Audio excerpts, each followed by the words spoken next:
नमस्कार दोस्तों, इस वीडियो में हम भक्ति रस को कई सारे उदाहरणों के माध्यम से समझेंगे। सबसे पहले इसके स्थायी भाव को देख लेते हैं। इसका स्थायी भाव होता है भक्ति, देवरति या फिर अनुराग। इन तीनों में से आप किसी को भी लिख सकते हैं। अब हम इसकी परिभाषा को देखते हैं। जहाँ अपने ईश्वर के प्रति प्रेम या श्रद्धा का भाव हृदय से उत्पन्न होता है तो वहाँ भक्ति रस होता है। मतलब कि भगवान और भक्त के बीच में प्रेम श्रद्धा होता है, वहाँ पर ही भक्ति रस होता है। ठीक है, अब हम देखते हैं इसके दूसरे परिभाषा को। आप इन दोनों में से किसी को भी लिख सकते हैं जो आपको आसान लगे। जब सहृदय के हृदय में देवरति नामक स्थायी भाव का विभाव, अनुभाव व संचारी भाव से बोध होता है तो वहाँ भक्ति रस होता है। अब हम इसके पहले उदाहरण को देख लेते हैं। पहला उदाहरण है रघुपति राघव राजा राम पतित पावन सीताराम। देखिए, ये जो भजन है, इस भजन को कवि रामदास से जोड़ा जाता है। बाद में इसे महात्मा गांधी जी ने स्वतंत्रता संग्राम के दौरान लोकप्रिय बनाया, इसलिए इसे महात्मा जी का प्रिय भजन भी कहा जाता है। अब हम देख लेते हैं दूसरे उदाहरण को। जय गणेश जय गणेश जय गणेश देवा, माता जाकी पार्वती पिता महादेवा। ये जो पंक्ति है यह भगवान गणेश जी की आरती है। इसमें भक्ति रस है और यह आरती महाराष्ट्र और उत्तर भारत में विशेष रूप से लोकप्रिय है।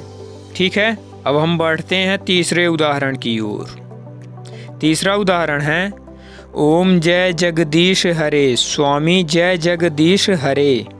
यह आरती भगवान विष्णु यानी कि जगदीश अर्थात जगत के ईश्वर, तो उनकी स्तुति में गाई जाती है।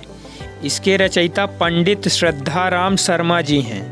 यह हिंदू आरती संग्रह में सबसे लोकप्रिय आरतियों में से एक है। ठीक है, अब हम बढ़ते हैं चौथे उदाहरण की ओर। चौथा उदाहरण है प्रभु जी मोरे अवगुण चित न धरो, समदर्शी प्रभु नाम तिहारो, सोई पार करो।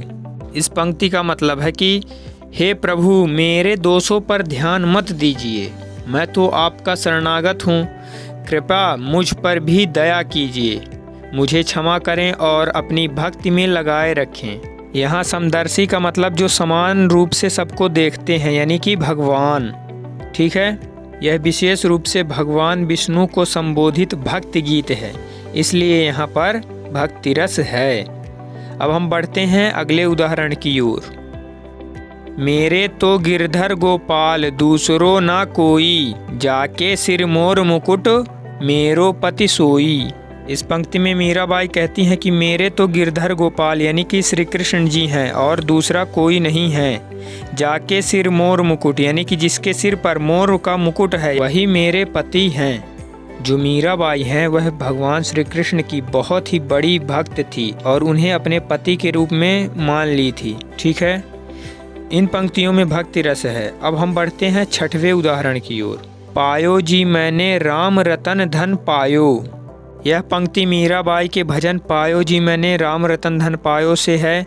इसमें मीराबाई बता रही हैं कि उन्हें संसार का सबसे अनमोल धन यानी कि राम नाम मिल गया है। यहाँ पर भक्ति रस है। तो अब हम बढ़ते हैं अगले उदाहरण की ओर। सातवां उदाहरण है तू दयालु दीन हो, तू दानी हो भिखारी, हो प्रसिद्ध पात की। यहाँ पर बड़ा पा लिखा हुआ है, पात की, तू पाप पुंजहारी। इस पंक्ति का मतलब समझाते हैं आपको। तू दयालु यानी कि हे भगवान, आप अत्यंत कृपालु हैं। दीन हो का मतलब है मैं बहुत ही असहाय हूँ, दीन हूँ, असहाय हूँ। ठीक है, तू दानी, भगवान को कहा जा रहा है कि आप अत्यंत दानी हैं, सबको देने वाले हैं। हाँ भिखारी यानी कि मैं तो आपका दरिद्र भिखारी हूँ, आपकी कृपा का याचक हूँ।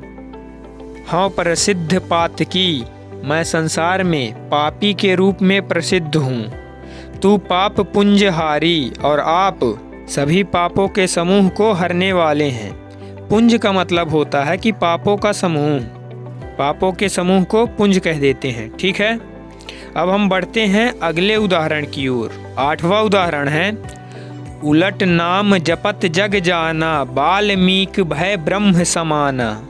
इस पंक्ति से जुड़े विशेष बात यह है कि पहले ऐसा माना जाता था कि जो महर्षि वाल्मीकि हैं वो पहले रत्नाकर नामक डाकू थे।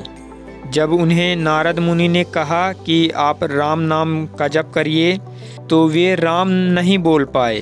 तो नारद मुनि जी ने बोला कि ठीक है, कोई बात नहीं, आप मरा मरा जपिए। तो बार बार मरा मरा मरा मरा जपते जपते वही राम राम राम राम बन गया। ठीक है, तो इस उल्टे नाम का जप करने से उनका हृदय शुद्ध हो गया और वे महर्षि वाल्मीकि बनकर ब्रह्म समान यानी कि महान ऋषि कहलाए।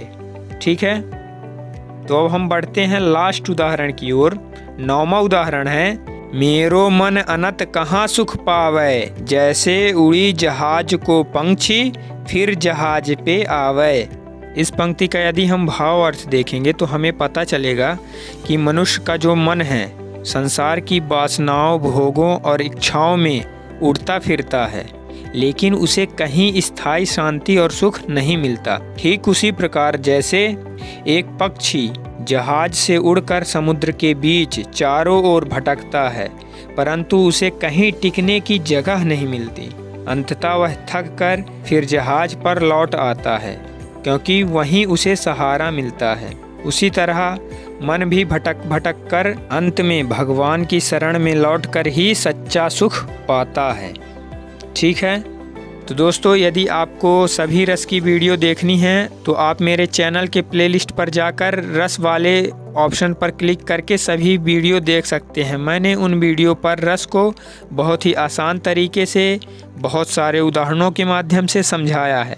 ठीक है, तो अब हम मिलेंगे अगले वीडियो पर। जय हिंद, जय भारत।